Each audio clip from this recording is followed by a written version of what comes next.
COVID-19 has been tough on vulnerable populations, especially the elderly. And for those with dementia, dealing with social isolation can make the disease even worse. Farah Morelli now has a look at how music therapy is helping seniors feel more connected. A familiar song that stirs a smile and more.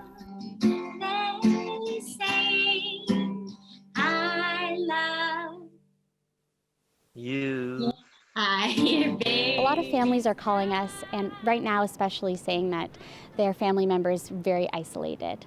Since the start of the pandemic, Maya Adut has been busy with requests for her services as a certified music therapist. A lot of seniors living with dementia tend to have social isolation as a primary concern. So they're just looking for somebody to really build a connection with their loved one, and they know that music is a really great way to do that. Love and laughter. Adut and her team pivoted from in-person to mostly virtual sessions with the help of staff in homes. We bring the iPad up to the individual suites, and we're there and connecting with them. We're so fortunate to be a part of that process now with them, and that way we can keep them engaged. For some relatives, those services have been a lifeline during the pandemic. When COVID hit, we noticed that Mom was really going downhill. So, the communication skills almost stopped. Kathleen Biggs's 87-year-old mother, Betty, lives with dementia. She signed her mother up for one-on-one virtual music therapy sessions when her social programs were canceled. Biggs says she sees a difference after every session.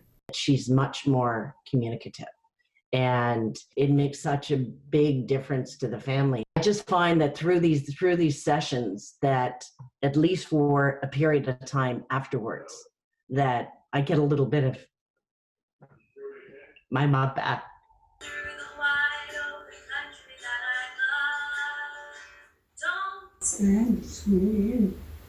And there was a science behind it.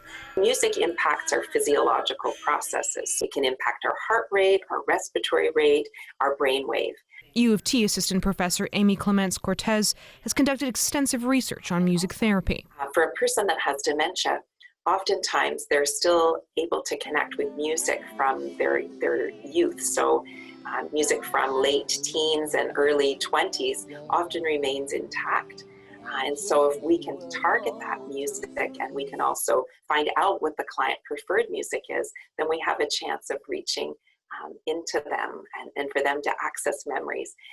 Many care homes cut down staff and programming during the holidays, which is why Clements-Cortez says tools like virtual music therapy will be even more vital to prevent isolation.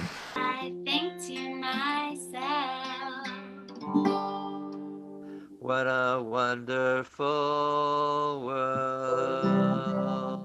Farah Morelli, CBC News, Toronto.